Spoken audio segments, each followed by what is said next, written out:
the Big Easy Basketball Podcast. Today on the Big Easy Basketball Podcast, we have an absolute superstar with us. Member of the Sydney Kings and the Knox Raiders NBL1 side, Keli Leaupepe. Welcome to the podcast, Keli. Awesome. Thanks for having me. That's all right. Now, Keli, could you just tell us a bit about your basketball journey? Yeah, so it started probably in primary school with the hoop time stuff. It was probably like year 4. Started playing basketball there, and I was bigger than everyone, pretty good. I remember making like the state tryouts, like making it to the final stage, and the teams were like, "Oh, do you play rep?" And I didn't even know what rep basketball was. And then I started playing domestic at the Diamond Valley League, and was just good there, and got picked up to play at the Bulleen Boomers. And then it started there. Then I started making state teams. Then I played all my juniors at Bulleen. Then I played some C-ball at Dandenong. Then got the opportunity to play some like junior Australia teams. Then I got picked up to play college at Loyola Marymount University. I was there for 5 years, and then came back and played for the Kings. Signed my first pro contract. Did my first year there, and now I'm here with the Knox Raiders. That's it. It's been quite the journey. Yeah. And you're a dominant player on the court, like such a presence, and it's just a real treat to have you out there, and your teammates must love it because you're sort of like that enforcer that comes in and you just crash the board so hard. Mm-hmm. Now, when you were growing up as a player, who was your influence there? Like what sort of your idol as a player growing up? Well, my mum for one Christmas got me a Charles Barkley DVD, and so I was pretty young and just watching that, and I fell in love with him. He's an undersized power forward. He crashes the boards hard, and I just like his attitude, his personality, and the way he plays. And yeah, I really enjoyed watching him. I like the old school guys. I watch a lot of Scottie Pippen, Larry Bird, MJ. I had a lot of like cassette tapes of them and DVDs, so I grew up watching a lot of them. Okay, look, we usually ask that question, and I'll tell you now, as soon as you said Charles Barkley, I'm like, yeah, you're Charles Barkley, running around in a Knox top. That's it. Now, what do you like playing? What is it that you like playing about with the Knox Raiders? What do you like most about that? I think the professionalism. I think coming across from the Kings, like the facilities here, the way they approach things, the trainings, and yeah, just all the resources they have here. It's just it's really professional, and I've loved being able to use that, and I think it's a good like chance for me to get better because of all these resources. That's it. So what does an average week look like to you when you play in your regular season now, and what does your average week look like? So we practice twice a week as a team, on Tuesdays and Thursdays, and we lift on the Mondays and Wednesdays. And then we have individuals like 3 times a week, and so I'm pretty much in the gym or on the court every day, and I get my own reps up too. So yeah, pretty much just in the gym most days, lifting on the court, doing recovery, and playing. Yeah, and what's your goals for this year?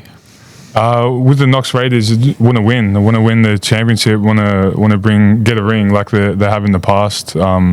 Yeah, that's my goal. Yep. And how do you stay motivated throughout the season?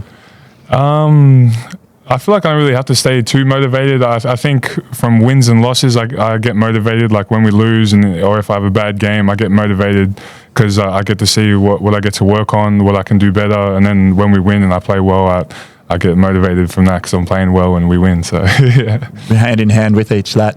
Now, giving advice to young players that are out there that want to become that professional athlete, what's something that you would say to a young Keli Leaupepe? Mm-hmm. What would you say to him and say, hey, you need to do this to get to this level? I'd say just keep working, keep believing in yourself, and kind of you get to write your own story. Like, don't let other people write your story for you. Growing up, I didn't make a lot of teams. I was told I wasn't good enough to play some rep teams and stuff like that. And if I'd stopped there, I wouldn't be in the position I am today. So, yeah, just keep on believing, keep on working, and yeah. It's very hard to believe today that people didn't believe in you as a player when you're growing up, because when you go on the court, you, for lack of a better term, you're an absolute monster on the court. And I just can't see how coaches wouldn't sit there and go, hey, I need this guy on my team, particularly as a junior. Yeah. That's all right. Now, mate, we have a little bit of fun with this, and we're going to put you on the shot clock. The shot clock. Keli, do you have a nickname? Big Dog and Pepe, yeah. That's all right. Well, it's pretty obvious where those two came from. When you're travelling on the road, do you like window or aisle seats? Aisle seats, so I can get my legs out there a bit. That's it. Well, you're 196 centimetres tall, is that right? Yeah, around there. Yeah. That's it. Do you watch any reality TV? I haven't recently, no, not really, honestly. Well, not recently, but what did you watch beforehand? I watch a lot of like Breaking Bad. I like that, The Office. Yeah. Yeah. Now, if you're a sitcom character, what would your catchphrase be? I have no idea. I have no clue. I don't know. I'm not sure. Do you have any teammates that, if you could name a teammate that always forgets something, who would that teammate be? Recently, I had a workout with a day and he forgot to bring his socks. So, yeah, that was an interesting one. Forgot to bring socks to a basketball training. Okay. What's the strangest thing you've ever eaten? Ooh, probably when I went to China, I ate a couple interesting things. I'm not even sure what some of them were, but yeah, I ate a lot of interesting things over there. Okay. And if you were to apply as a spot in the Avengers, and you had a superpower that was a bit lame and boring, so they reject you, what would that superpower be, and what would your character name be? I'm not sure. I feel like any superpower is pretty cool in some form. I'm not too sure what I would do, what would be a boring superpower, but I feel like my name would probably be, I don't know, Big Dog or something like that too, or something like that. Yeah, I'm not sure. That's all right.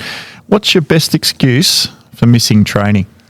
Your coaches won't hear this, so you're fine to answer honestly. I mean, I don't really miss training, but I'm not sure. I don't know. I'm usually at training. That's a tough one. I'm not sure. I'll probably just make up some excuse. I'm not too sure. I'm at practice, man. You're all practice all the time? Yeah. If you had to have a teammate cook dinner for the whole team, who would that teammate be? As in a good cook or a bad cook? Well, actually, give us one of each.